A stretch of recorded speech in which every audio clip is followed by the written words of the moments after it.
Hello friends viewers എല്ലാവർക്കും സ്വാഗതം American കഫേയിലേക്ക്. കുറച്ച് ദിവസത്തെ ഇടവേളകൾക്ക് ശേഷം വീണ്ടും നമ്മൾ കണ്ടുമുട്ടിയിരിക്കുകയാണ്. അപ്പോൾ ഇന്നത്തെ ഈ കഴിഞ്ഞു പോയ ഒരാഴ്ചയിൽ കുറേയധികം വിശേഷങ്ങൾ നമുക്ക് പങ്കുവയ്ക്കാനുണ്ട്. കുറച്ചധികം ലെറ്റേഴ്സ് വന്നിട്ടുണ്ട്, ഫോൺ കോൾസ് വരുന്ന ശബ്ദവും കേൾക്കാം. പക്ഷേ ഇപ്പോഴൊക്കെ എൻ്റെ മനസ്സിലേക്ക് വരുന്നത് ഒരു ചെറിയ കഥയാണ് കേട്ടോ. ഒരു ദിവസം കുറേ കുട്ടികളെയും കൊണ്ട് അവരുടെ ടീച്ചർ ഒരു ബട്ടർഫ്ലൈനെ കുറിച്ച് പഠിപ്പിക്കുവാൻ വേണ്ടിയിട്ട് ഒരു വലിയ പാർക്കിൽ കൊണ്ടുപോയി. അപ്പം അവിടെ ഒരു കൊക്കൂൺ ഉണ്ടായിരുന്നു. എന്ന് വെച്ചാൽ ആദ്യം പൂമ്പാറ്റ ഉറങ്ങിക്കിടക്കുന്ന ഒരു ചെറിയ ഒരു സംഭവം. ആ ഒരു കൊക്കൂൺ കൊണ്ട് കുട്ടികളുടെ ഫ്രണ്ടിൽ വെച്ച് കൊടുത്തിട്ട് പറഞ്ഞു, ഇപ്പോൾ ഇതൊരു നല്ല ഒരു ബട്ടർഫ്ലൈ ആയിട്ട് ട്രാൻസ്ഫർ ചെയ്യുന്നത് എങ്ങനെയാണെന്ന് നിങ്ങൾക്ക് കാണാൻ സാധിക്കും, പഠിക്കാൻ സാധിക്കും, എല്ലാവരും കെയർഫുള്ളായിട്ട് ശ്രദ്ധിച്ചു കൊണ്ടിരിക്കുക എന്ന് പറഞ്ഞു. അപ്പോൾ ഈ വിദ്യാർത്ഥികളെല്ലാവരും ഇതിലേക്ക് വളരെ കെയർഫുള്ളായിട്ട് നോക്കിക്കൊണ്ടിരിക്കുന്നതിനിടയിൽ ഇവർ നോക്കുമ്പോൾ ഈ ഒരു കൊക്കൂണിൽ നിന്ന് ബട്ടർഫ്ലൈ പുറത്തേക്ക് വരുവാൻ വേണ്ടി വളരെ കഷ്ടപ്പെടുന്നത് കണ്ടു. കുറേ സമയം അതിൻ്റെ കൊക്കൂൺ പുറത്ത് ചാടിക്കുവാൻ വേണ്ടിയിട്ട്, അല്ലെങ്കിൽ അതിൻ്റെ കൊക്കൂണെല്ലാം പൊട്ടിക്കുവാൻ വേണ്ടിയിട്ട് ഒക്കെ കിടന്ന് കഷ്ടപ്പെടുന്നത് കണ്ടു കഴിഞ്ഞ് കഴിഞ്ഞപ്പോൾ ഒരു ചെറിയ കുട്ടി, അതിന് വളരെ പാവം തോന്നിയിട്ടാണ് കേട്ടോ, ഇത് ചെന്ന് ഓപ്പൺ ആക്കി കൊടുത്തു.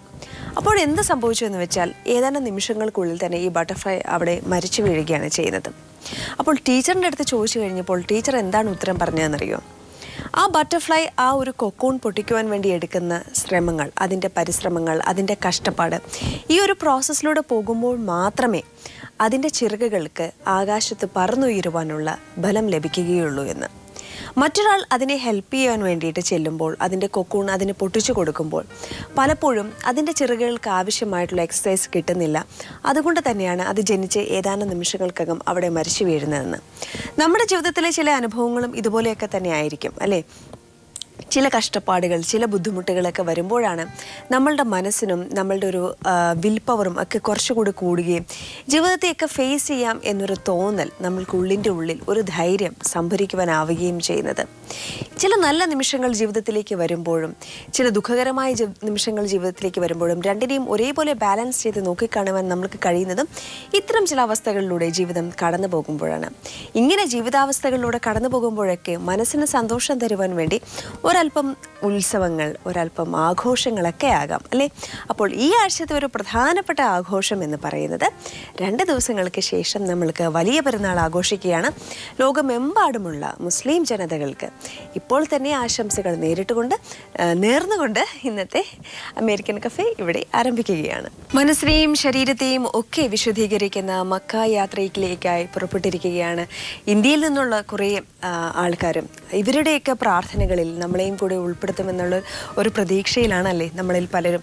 അപ്പോൾ ജീവിതം എന്ന് പറയുന്ന ഈ ഒരു യാത്രയിൽ നമ്മൾ ഓരോ സ്റ്റെപ്പും മുന്നോട്ട് വെക്കുമ്പോൾ ഇന്നത്തെ നമ്മുടെ അമേരിക്കൻ കഫേയിൽ നമ്മളെ കാത്ത് ഒരു കോളർ എത്തിയിട്ടുണ്ട്. ആരാണതെന്ന് നോക്കാം. ഹലോ ഹലോ ഹലോ ഹലോ, എൻ്റെ പേര് സുനിലാണ്.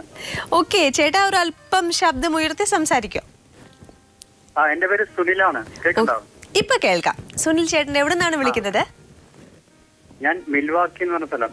ഓക്കെ, നിങ്ങളുടെ സ്ഥലത്തിന്റെ കുറച്ച് പ്രത്യേകതകളൊക്കെ പറയൂ. ഇവിടെ നല്ലൊരു തണുപ്പുള്ള സ്ഥലമാണ് എപ്പോഴും. ആഹാ, ഓക്കെ. എത്ര വർഷമായി അവിടെ ചെന്നിട്ട്? ഇവിടെ ഞങ്ങൾ മിൽവാക്കിയില് ഇപ്പൊ 1 year ആയി. നേരത്തെ ടെക്സസിലായിരുന്നു, പിന്നെ ഇപ്പൊ ഇങ്ങോട്ട് മാറി വന്നാണ്. Okay, fine. ഈ 2 പ്ലേസസിൽ കൂടുതൽ ഏറ്റവും ഇഷ്ടമുള്ള സ്ഥലം ഏതാണ്? ഇവിടെ മിൽവാക്കിയില് ടെക്സസിനെക്കാട്ടിലും കുറച്ചുകൂടി നല്ല മിൽവാക്കി തന്നെയാണ്. ഓക്കെ, പക്ഷെ മലയാളികൾ കുറവാണെന്ന് തോന്നുന്നു അല്ലേ അവിടെ? ഇല്ല, മലയാളി ഉണ്ട്. മലയാളികൾ ഇഷ്ടം പോലെ ഉണ്ട് ഇവിടെ മിൽവാക്കിയില്. ആണല്ലേ? ഓക്കെ. നാട്ടിലെവിടെയാണ് സ്ഥലം? ഞാൻ നാട്ടിലെ പാലക്കാടാണ്. പാലക്കാട്. ഓക്കെ, അപ്പോൾ പാലക്കാട് എവിടെയായിട്ട് വരും? പാലക്കാട് ടൗണ് മണപ്പള്ളിക്കാവ് എന്ന് പറഞ്ഞ സ്ഥലം. ഓക്കെ, ശരി. ഞാനൊരു കാര്യം ചോദിക്കാം. പാലക്കാടില് ആൾക്കാർ ഏറ്റവും കൂടുതൽ ട്രാവൽ ചെയ്യുന്ന, അല്ലെങ്കിൽ ട്രാവലേഴ്സിന് ഏറ്റവും ഇഷ്ടപ്പെടുന്ന ഒരു 3-4 സ്ഥലങ്ങൾ ഏതൊക്കെയാണെന്ന് പറയാമോ? നമ്മുടെ എല്ലാ വ്യൂവേഴ്സിനും കൂടെ വേണ്ടിയിട്ടാണ് ചോദിക്കുന്നത്. പാലക്കാട് ഇഷ്ടപ്പെടുന്ന ഏറ്റവും സ്ഥലം ഒന്ന് വന്നിട്ട് ഒറ്റപ്പാലം മന. ഒറ്റപ്പാലം മന, വരിക്കാശ്ശേരി മനയൊക്കെയാണ് ഉദ്ദേശിച്ചത്? അതെ, വരിക്കാശ്ശേരി മന. ഓക്കെ, പിന്നെ പിന്നെ ഉള്ളത് നെല്ലിയാമ്പതി. ഓക്കെ, പിന്നെ നെല്ലിയാമ്പതി. പിന്നെ പാലക്കാട് മലമ്പുഴ ഡാം. പിന്നെ ഇത്രയേ ഉള്ളൂ. അമ്പലങ്ങളാണ്. അതെ അതെ. അല്ല, നമ്മളൊരു നാടിന്റെ സംസ്കാരത്തെ കുറിച്ച് ചിന്തിക്കുമ്പോൾ അവിടെ ഉണ്ടാവുന്ന അമ്പലങ്ങൾ അല്ലെങ്കിൽ അതുപോലെയുള്ള വളരെ പൈതൃകപരമായ പ്രാധാന്യമുള്ള സ്ഥലങ്ങളെ കുറിച്ച് നമ്മൾ ചിന്തിക്കുമല്ലോ. നമ്മൾ പലരും ഈ മലമ്പുഴ ഡാം, എന്നോടൊക്കെ ചോദിച്ചിട്ടുണ്ടെങ്കിൽ ആദ്യം പറയുന്ന അതാണ്, മലമ്പുഴ ഡാം, നെല്ലിയാമ്പതി, പറമ്പിക്കുളം, ഇങ്ങനെയുള്ള കുറച്ച് സ്ഥലങ്ങൾ പറയുമ്പോൾ നമ്മൾ വിട്ടുപോകുന്ന ചില പേരുകളുണ്ട്. പാലക്കാട് ജൈനമേട് അല്ലെങ്കിൽ ജൈൻ ടെമ്പിൾ പാലക്കാട് ഉണ്ട്. അതായത് ആ ഒരു സ്ഥലത്തിന്റെ റെലവൻസ് എന്താണെന്ന് നമ്മൾക്ക് പലർക്കും അറിയില്ല. ഞാൻ തന്നെ വളരെ അത്ഭുതപ്പെട്ടു പോയിട്ടുണ്ട്. പാലക്കാട് ടൗണിൽ ഉണ്ടായിട്ട് പോലും ഈ സ്ഥലം എന്താണെന്ന് മനസ്സിലാക്കാനുള്ള ബുദ്ധി ഉണ്ടായിട്ടില്ലല്ലോ എന്ന്. അവിടെ വെച്ചിട്ടാണ് കുമാരനാശാൻ വീണ പൂവ എന്ന കൃതി എഴുതിയത്. നാരായണ ഗുരുവിന്റെ കൂട്ടത്തിൽ അവിടെ കുറച്ചു കാലം താമസിച്ചിട്ടാണ് ആ ഒരു കൃതി എഴുതിയെന്ന് പറയുന്നുണ്ട്. അപ്പോൾ വളരെ റെലവെന്റ് ആയിട്ടുള്ള ഒരു സ്ഥലമാണ്. ഇപ്പോഴും അതിലത്തെ യക്ഷിണികളുടെയും മറ്റുമൊക്കെയുള്ള ചിത്രങ്ങൾ വളരെ നന്നായിട്ട് കാണാൻ പറ്റും എന്നാണ് പറയുന്നത്. അപ്പോൾ ഇനി നാട്ടിൽ വരുമ്പോൾ അതൊക്കെ ഒന്ന് വിസിറ്റ് ചെയ്യൂ കേട്ടോ. ഓക്കെ. ഞാൻ ആക്ച്വലി ഒരു ഫോട്ടോഗ്രാഫർ ആണ്. കാരണം നേരത്തെ മാഗസിനിലൊക്കെ ഉണ്ടായിരുന്നു. ഞാൻ സിനിമാമംഗലത്തിന്റെ ഒക്കെ മാഗസിനിൽ. ആണോ? ഓക്കെ. അപ്പം വിഷ്വൽസിനോട് പൊതുവെ ഒരു ഇൻട്രസ്റ്റ് ഉള്ള ഒരാളാണ്. ഓക്കെ. അപ്പൊ പാലക്കാട് എന്ന് പറയുന്നത് പൈതൃകപരമായിട്ടും ഒരുപാട് റെലവൻസ് ഉള്ള സ്ഥലമാണ്. അതുപോലെ തന്നെ കേരളത്തിലെ വളരെ വലിയൊരു ജില്ലയാണ്. കുറേ അധികം സ്ഥലങ്ങൾ, വളരെ ഡിഫറെന്റ് ആയിട്ടുള്ള സ്ഥലങ്ങളൊക്കെ കാണാൻ പറ്റുന്ന സ്ഥലമാണ്. ഭാഷയുടെ കാര്യത്തിലും ഒക്കെ വ്യത്യാസമുള്ളൊരു സ്ഥലമാണ്. അപ്പോൾ അങ്ങനെയൊക്കെയുള്ള സുനിൽ ചേട്ടൻ അമേരിക്കയിൽ ചെന്നിട്ട് അവിടെയുള്ള വിശേഷങ്ങളെ കുറിച്ചൊന്നും പറഞ്ഞില്ലല്ലോ. അവിടെ ഏറ്റവും അധികം ട്രാവൽ ചെയ്യാൻ ഇഷ്ടപ്പെടുന്ന അല്ലെങ്കിൽ ഏറ്റവും അധികം ഒപ്പിയെടുക്കാൻ ഇഷ്ടപ്പെടുന്ന ചിത്രങ്ങൾ ഏതൊക്കെ സ്ഥലത്തെയാണ്? എനിക്ക് ഇഷ്ടപ്പെട്ട നയാഗ്ര ഭയങ്കര ഇഷ്ടപ്പെട്ട സ്ഥലമായിരുന്നു. എത്ര തവണ പോയി അവിടെ? എന്നിട്ട് നയാഗ്ര ഒരു പ്രാവശ്യം പോയുള്ളൂ. ബട്ട് സ്റ്റിൽ അതൊരു എന്താ പറയാ, എല്ലാവരും കണ്ടിരിക്കേണ്ട ഒരു എക്സ്പീരിയൻസ് തന്നെയാണ് അല്ലേ? ഓക്കെ. മാത്രമല്ല അവിടുത്തെ ടൂറിസം ഡെവലപ്പ് ചെയ്യുന്ന രീതിയും വളരെ പ്രാധാന്യം അർഹിക്കുന്ന ഒരു കാര്യമല്ലേ? നമ്മുടെ നാട്ടിലെ പല കാര്യങ്ങളെ കുറിച്ച് നമുക്കറിയില്ല. ബട്ട് സ്റ്റിൽ ആ ഒരു വലിയ വെള്ളച്ചാട്ടം, അതിനോട് അനുബന്ധമായിട്ടുള്ള കുറെ കാര്യങ്ങൾ, മേപ്പിൾ സിറപ്പ്, ഇങ്ങനെയൊക്കെ ഓരോ കാര്യങ്ങൾ അവർ മാർക്കറ്റ് ചെയ്യുന്ന രീതി കാണുമ്പോൾ കൂടി നമ്മൾക്ക് അത്ഭുതം തോന്നും അല്ലേ? ഓക്കെ. അപ്പോൾ ഇനി സുനിൽ ചേട്ടന് ട്രാവൽ ചെയ്യാൻ ഇഷ്ടമുള്ള ഒരു സ്ഥലത്തിന്റെ കൂടെ വിശേഷങ്ങൾ പറഞ്ഞോളൂ. അതിനുശേഷം നമുക്ക് നല്ലൊരു സോങ് കാണാം. ഇനിയിപ്പോ അടുത്ത സ്ഥലം എന്ന് കാണുന്ന പറഞ്ഞപ്പോ ഇനിയിപ്പോ അടുത്ത ഒരു നല്ലൊരു ആളുകൾ തിങ്ങിപ്പാർക്കുന്ന ന്യൂയോർക്കിലേക്കാണ് അടുത്തൊരു ട്രാവലിംഗ് നോക്കിക്കൊണ്ടിരിക്കുന്നത്. യാത്ര അല്ലേ? Okay. New York city, the big apple, ഒരുപാട് വിശേഷണങ്ങളുണ്ട്. മാത്രമല്ല ഒരുപാട് സർപ്രൈസസ് ഉണ്ടാവുന്ന ഒരു സ്ഥലമാണ്. അപ്പൊ സുനിലേട്ടിനെ പോലെ വിഷ്വൽസിനോട് കൂടുതൽ ഇഷ്ടമുള്ളവർക്ക് ഒപ്പിയെടുക്കാൻ പറ്റുന്ന കുറെ ഡിഫറെന്റ് ഡയമെൻഷൻസ് ഉണ്ട് ആ സിറ്റിക്ക്. ഓരോ സ്ഥലത്തേക്ക് ചെല്ലുമ്പോഴും ഓരോ പുതിയ ഭാവങ്ങളാണ്. അപ്പോൾ എന്തായാലും അങ്ങനെ ഒരു ആഗ്രഹം നടപ്പിലാവട്ടെ എന്ന് ആശംസിക്കുന്നു. ഒപ്പം സുനിലേട്ടിന്റെ ഫാമിലിയെ കുറിച്ച് വളരെ ബ്രീഫായിട്ട് പറഞ്ഞോളൂ കേട്ടോ. ഫാമിലി, വൈഫുണ്ട്, ഒരു മോനുണ്ട്. വൈഫിന്റെ കുട്ടിയുടെയും പേര്? വൈഫിന്റെ പേര് വിനീത എന്നാണ്. ഓക്കെ. കുട്ടിയുടെ പേര്? മോന്റെ പേര് ആകാശ് എന്നാണ് പേര്. ആകാശ് 9th പഠിക്കുന്നു. Okay, fine. അപ്പൊ അവർക്ക് രണ്ടുപേർക്കും ഞങ്ങളുടെ എല്ലാവിധ അന്വേഷണങ്ങളും. നിങ്ങൾ ചിലരെങ്കിലും അറിഞ്ഞിട്ടുണ്ടാകും, പക്ഷെ അറിഞ്ഞിട്ടില്ലാത്തവർക്ക് വേണ്ടിയിട്ട് കൂടി പറയുകയാണ്. മലയാളികൾക്ക് ഏറെ പ്രിയങ്കരിയായിരുന്ന ഗായിക രാധിക തിലക് ഇന്നലെ അന്തരിച്ചിരിക്കുകയാണ്. അപ്പോൾ ഒരുപാട് നല്ല സോങ്സിലൂടെ നമ്മളുടെ എവരുടെയും ഇഷ്ടം പിടിച്ചു പറ്റിയിട്ടുള്ള ഒരു ഗായിക കൂടിയാണ് അവർ. ചലച്ചിത്ര ഗാനങ്ങൾ മാത്രമല്ല കേട്ടോ, ഒരുപാട് നല്ല ലളിത ഗാനങ്ങൾ, അതുമാത്രമല്ല ഒരുപാട് TV പ്രോഗ്രാമുകളിൽ അവതാരകയായി കൂടി വന്നിട്ടുണ്ട്. സ്റ്റേജ് ഷോസിലുമൊക്കെ മലയാളികൾക്ക് ഒരുപാട് ഇഷ്ടമുള്ള ഒരു ഗായികയായിരുന്നു അവർ. എന്തായാലും അവരുടെ മികച്ച ഗാനങ്ങളിലൂടെ അവരുടെ ഓർമ്മകൾ എന്നും നമ്മുടെ മനസ്സിൽ സൂക്ഷിക്കപ്പെടും. അവരുടെ ആത്മാവിന് വേണ്ടി നമ്മൾക്ക് പ്രാർത്ഥിക്കാം എന്നും കൂടി ഓർമ്മിപ്പിക്കുകയാണ്. നമ്മുടെ അടുത്തൊരു ലെറ്റർ വന്നിട്ടുണ്ട്. എപ്പോഴും പറയാറുള്ളത് പോലെ തന്നെ ഫോൺ കോൾസ് വരുന്നതിന് മുൻപുള്ള കൊച്ചു ബ്രേക്കാണ് പല സമയത്തും നമുക്ക് ലെറ്റേഴ്സ് വായിക്കാൻ പ്രേരകമാകുന്നത്. കോളുണ്ട്, കോൾ എത്തിയിരിക്കുന്നു. ഹലോ, ആ ലെറ്റർ ഞാനിപ്പോൾ വായിക്കാം, ഹോൾഡ് ചെയ്തിട്ട്. ഹലോ. യെസ്, ആരാണ്? ജിറ്റോ. യെസ്, എവിടുന്നാണ് വിളിക്കുന്നത്? ഞാൻ ഷിക്കാഗോ. എത്ര വർഷമായി ജിത്തു അവിടെ? ഇവിടെ ഇപ്പോ 10 വർഷമായി. ഓക്കെ. നാട്ടിൽ ആണോ പഠിച്ചതൊക്കെ? നാട്ടിലാണ് പഠിച്ചത്. എന്തായിരുന്നു പഠിച്ചത്? ലൈക്ക് ഫോർ ഡിഗ്രി എന്തായിരുന്നു സ്പെഷ്യലൈസ് ചെയ്തത്? ഡിഗ്രി ഞാൻ BA എക്കണോമിക്സ് ആയിരുന്നു. അത് കഴിഞ്ഞ് ഞാൻ നഴ്സിംഗ് പഠിച്ചു. ഓക്കെ. അത് കഴിഞ്ഞിട്ടാണ് പോയത് അല്ലേ നഴ്സിംഗിന്? അതെ. ഓക്കെ. നഴ്സിംഗ് എവിടെയായിരുന്നു പഠിച്ചത്? നഴ്സിംഗ് പഠിച്ചത് ബാംഗ്ലൂരാണ്. ബാംഗ്ലൂർ. നമ്മുടെ നാട്ടിലൊരു പൊതുവായിട്ടുള്ളൊരു രീതിയായിരുന്നല്ലേ കുറേ കാലങ്ങൾക്ക് മുമ്പ്, ഒരു 10 വർഷമൊക്കെ മുമ്പ് എന്താ ചെയ്യണമെന്ന് ചോദിച്ചിട്ടുണ്ടെങ്കിൽ മിക്കവാറും ഒരു നല്ല ശതമാനം കുട്ടികളും വിദേശത്ത് പോകണമെന്ന് താല്പര്യമുള്ളവരാണെങ്കിൽ പറയും ബാംഗ്ലൂർ നഴ്സിംഗിന് പഠിക്കണം, അല്ലെങ്കിൽ കുറേ പേരോ ഹൈദരാബാദിൽ പോയി പഠിക്കുന്നുണ്ടാവും അല്ലേ. എന്നാലും കർണാടക ആന്ധ്രാപ്രദേശ് ആയിരുന്നു തോന്നുന്നു ഇതിനൊരു പ്രധാനപ്പെട്ട സ്ഥലം അല്ലേ. കർണാടക, ആന്ധ്രാപ്രദേശ്, തമിഴ്നാട് ഉണ്ടായിരുന്നു. തമിഴ്നാടും ഉണ്ടായിരുന്നു, ശരിയാണ്. എങ്കിലും ബാംഗ്ലൂർക്ക് പോകുന്നു എന്നൊക്കെ കേൾക്കുമ്പോഴേ, നമ്മുടെ ചേട്ടന്മാരും ചേച്ചിമാരും ഒക്കെ പോകുന്നു കേൾക്കുമ്പോൾ നമുക്കൊരു എക്സൈറ്റ്മെന്റ് അല്ലേ, ഒരു ത്രില്ലല്ലേ, നാട്ടിൽ നിന്നൊക്കെ മാറി നിൽക്കുന്നല്ലോ എന്നൊക്കെ കേൾക്കുമ്പോൾ. എങ്ങനെയുണ്ടായിരുന്നു പഠനകാലമൊക്കെ? എൻജോയ് ചെയ്തിരുന്നോ? ഒത്തിരി എൻജോയ് ചെയ്തില്ല, കാരണം ഞാനൊരു ഏജിലായിട്ടാണ് പോയത്. ഓക്കെ, അപ്പൊ വളരെ ഞാൻ ജോലിയൊക്കെ ചെയ്ത് കഴിഞ്ഞിട്ടാണ് പിന്നെ ഇങ്ങോട്ട് പോരുന്ന ഒരു പേപ്പർ വർക്ക് ആകുന്ന ഏകദേശം സമയമൊക്കെയാണ് മനസ്സിലായതാണ് ഒരു ജോലി കിട്ടാൻ എളുപ്പമുള്ള ഒരു വഴി എന്നുള്ള രീതിയിൽ നഴ്സിംഗിന് പോയത്. ഓക്കെ, ആ ഒരു പ്രൊഫഷൻ ചൂസ് ചെയ്യാനുള്ള കാരണം അല്ലേ. പക്ഷെ എന്നാലും പഠിക്കുന്ന സമയത്തൊക്കെ പഠനമല്ലാതെ വേറെ എന്തെങ്കിലും ഒക്കെ കാര്യങ്ങളിൽ ഇൻട്രസ്റ്റ് ഉണ്ടാവില്ലേ? പാട്ട്, മിമിക്രി, ഡാൻസ്, നാടകം, അങ്ങനെ എന്തെങ്കിലും ഒക്കെ ഇൻട്രസ്റ്റ് ഉണ്ടായിരുന്നോ? എല്ലാം ആസ്വദിക്കാൻ ഇഷ്ടമാണ്, പക്ഷെ ഒന്നിലും നേരിട്ട് പങ്കെടുക്കില്ല. അങ്ങനെയായിരുന്നോ? കലാപരമായിട്ടൊന്നിനുള്ളൂ, പക്ഷെ സ്പോർട്സ് വലിയ താല്പര്യം ആണല്ലേ. എന്താ സ്കൂൾ ലെവലിലൊക്കെ പോവായിരുന്നോ മത്സരങ്ങൾക്കൊക്കെ? സ്കൂൾ ലെവലിൽ സ്കൂളിൽ കളിക്കുന്നല്ലോ, അങ്ങനെ സ്കൂൾ ടീമിലും അങ്ങനെയൊന്നും ഉണ്ടായിരുന്നില്ല. ശരിക്കും ഇൻട്രസ്റ്റ് ഉള്ള കാര്യങ്ങൾ എന്തൊക്കെയാണ്? ശരിക്കും സ്പോർട്സ് ആണ് ഏറ്റവും ഇൻട്രസ്റ്റ് ഉള്ളത്. ആണല്ലേ. ഇപ്പോഴും ടി വിയിലൊക്കെ സ്പോർട്സിൽ എന്തെങ്കിലുമൊക്കെ മത്സരങ്ങളൊക്കെ വരുമ്പോൾ ഇരുന്ന് കാണാൻ ശ്രമിക്കാറുണ്ടോ? അയ്യോ, പിന്നെ ക്രിക്കറ്റ് ഉണ്ടെങ്കിൽ ഞാൻ ഇവിടുത്തെ സമയം അഡ്ജസ്റ്റ് ചെയ്ത് രാത്രി, ഇവിടെ പാതിരാത്രി ആയിരിക്കും നാട്ടുകൾ നടക്കുമ്പോൾ, അത് എഴുന്നേറ്റ് കാണാറുണ്ട്. അത് കഴിഞ്ഞ് രാവിലെ 6 മണിയാക്കി ഡ്യൂട്ടിക്കും പോകാറുണ്ട്. ഏറ്റവും ഇഷ്ടമുള്ള പ്ലെയർ ആരാണ്?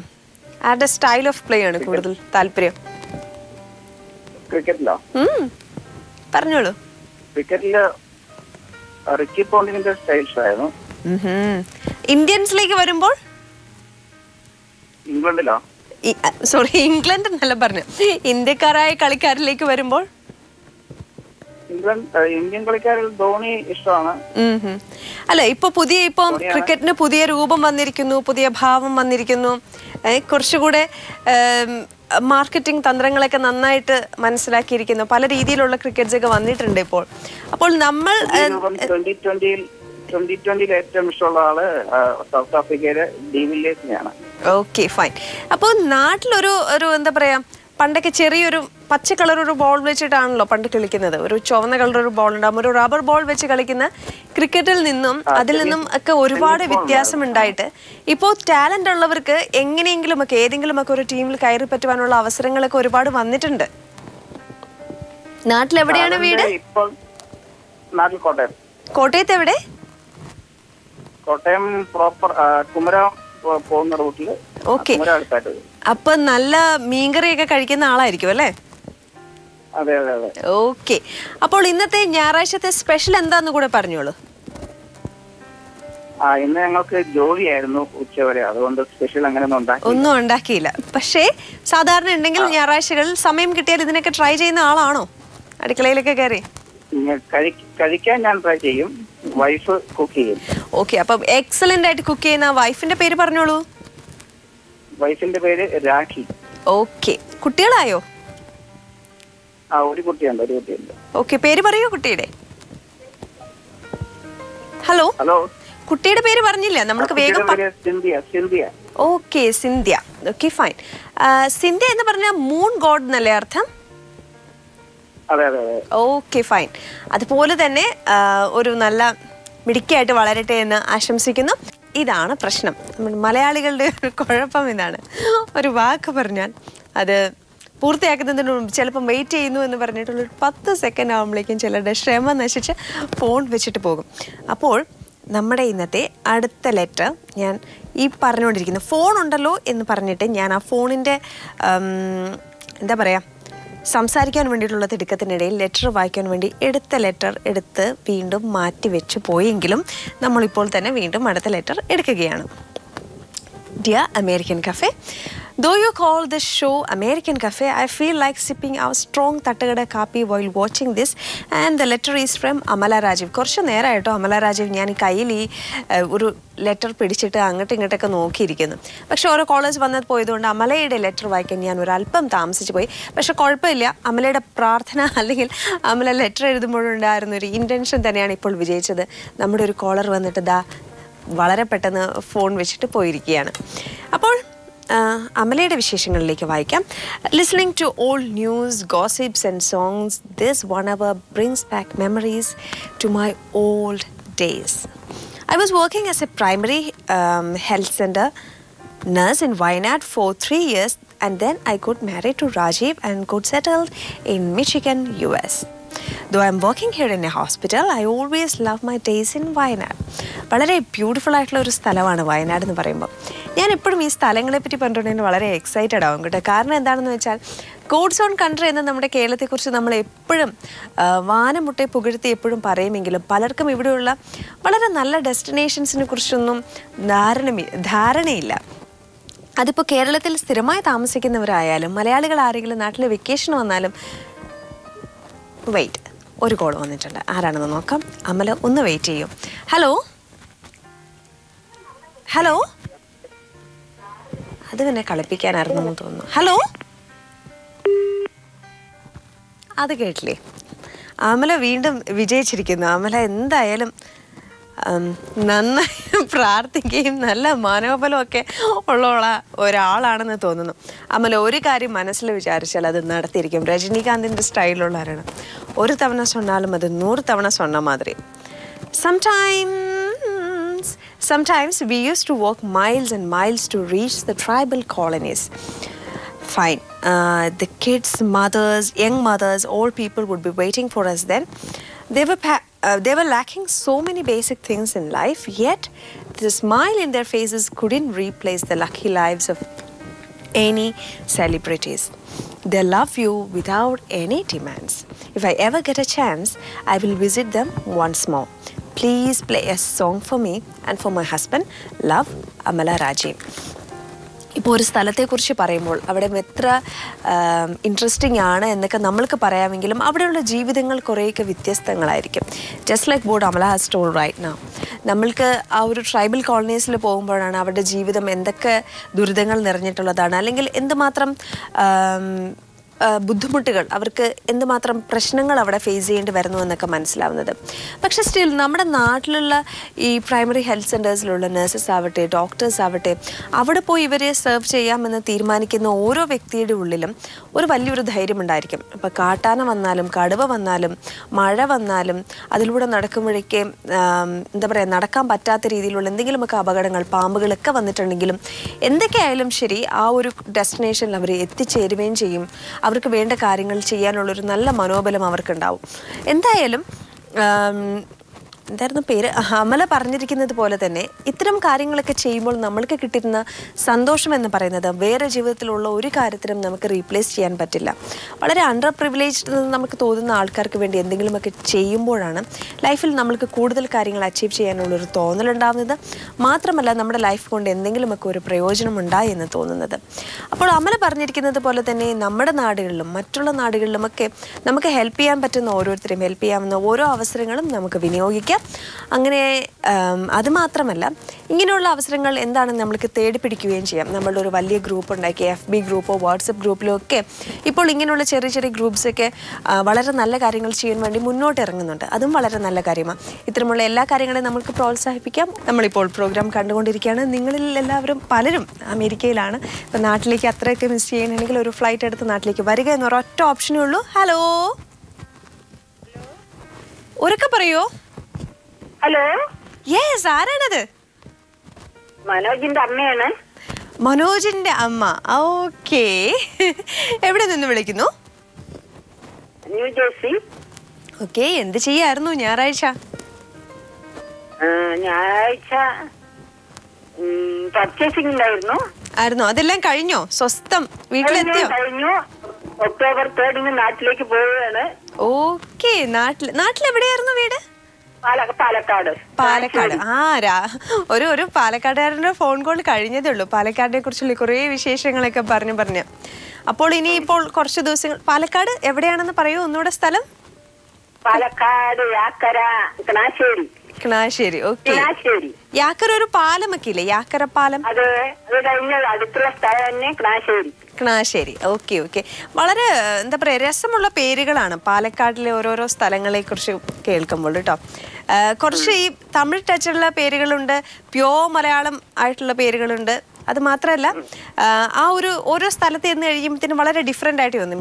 നമുക്കിപ്പം എന്താ പറയുക, നെല്ലിയാമ്പതി എന്ന് പറയുന്ന സ്ഥലത്ത് നിൽക്കുന്ന ഫീൽ ആയിരിക്കില്ല പാലക്കാട് ടൗണിൻ്റെ അടുത്തുള്ള ഏതെങ്കിലും ഒരു ഭാഗത്തേക്ക് ചെന്നാൽ. ഒറ്റപ്പാലത്ത് ചെല്ലുമ്പോൾ മറ്റൊരു ഫീൽ ആയിരിക്കും. ഇഷ്ടമുള്ളൊരു സ്ഥലമാണ്. അപ്പോൾ ആൻറ്റി ഇന്ന് ഈ സാധാരണ സൺഡേസിൽ അവിടെ ഫ്രണ്ട്സിനെ കാണാൻ പോകാറുണ്ടോ, അല്ലെങ്കിൽ കൂടുതൽ കുക്കിങ്ങിന് വേണ്ടിയിട്ടൊക്കെയാണോ സ്പെൻഡ് ചെയ്യുന്നത്? എന്തൊക്കെയായിരിക്കും പൊതുവെ ഞായറാഴ്ചകളിൽ ചെയ്യുക? ഹലോ. കുക്കിംഗ് ചെയ്യാറുണ്ട്. എന്തൊക്കെയാ ആന്റിക്ക് ഉണ്ടാക്കുന്നത്? പ്രോഗ്രാം ഉണ്ടായിരുന്നു, അത് കാണാൻ പോയിരുന്നു സിറ്റിയില്. ഓക്കെ. അപ്പോ എന്താണ് പൊതുവെ ആന്റിക്ക് കുക്ക് ചെയ്യുന്നതിൽ ഏറ്റവും ഇഷ്ടമുള്ളത്? വെജിറ്റേറിയൻ ആണോ, നോൺ വെജിറ്റേറിയൻ ആണോ? വെജിറ്റേറിയൻ ആണ്. ഓക്കെ. നിങ്ങൾ എല്ലാവരും വെജിറ്റേറിയൻ ആണ്? അല്ല, മോൻ നോണാണ്, ഞാൻ വെജിറ്റേറിയൻ ആണ്. ഓക്കെ. അപ്പൊ വെജിറ്റേറിയനിൽ നിങ്ങൾ പാലക്കാട് ഉണ്ടാക്കുന്ന ഒരു എന്താ പറയാ ചീട, പിന്നെ എന്താ പപ്പടം പോലെ വറക്കുന്ന ഒരു സംഭവം ഉണ്ടല്ലോ, വടകം എന്നല്ലേ അതിന് പറയാ? പപ്പടം തന്നെയല്ലേ പറയാ? അതല്ലേ ഞാൻ പറഞ്ഞത്. ഈ പച്ചരിയൊക്കെ വെച്ചിട്ട് ഇങ്ങനെ പപ്പടം പോലെ ഇങ്ങനെ ഉണക്കി വെച്ചിട്ട് വറക്കില്ലേ ഒരു സാധനം? എന്താ അതിന് പറയാ? ആരെങ്കിലും ഒക്കെ എന്നെ ഒന്ന് ഹെൽപ്പ് ചെയ്യൂ. പപ്പടം തന്നെ. അല്ല, നമ്മുടെ ഒപ്പമേ ഈ പ്രോഗ്രാം ചെയ്യും അപ്പളം. ഇപ്പോഴാണ് എനിക്കൊന്നൊരു ഹെൽപ്പ് ഇവിടുന്ന് കിട്ടിയത്. നമ്മുടെ ഒപ്പം നമ്മുടെ പ്രോഗ്രാം പ്രൊഡ്യൂസറും പാലക്കാടുകാരനാണ്.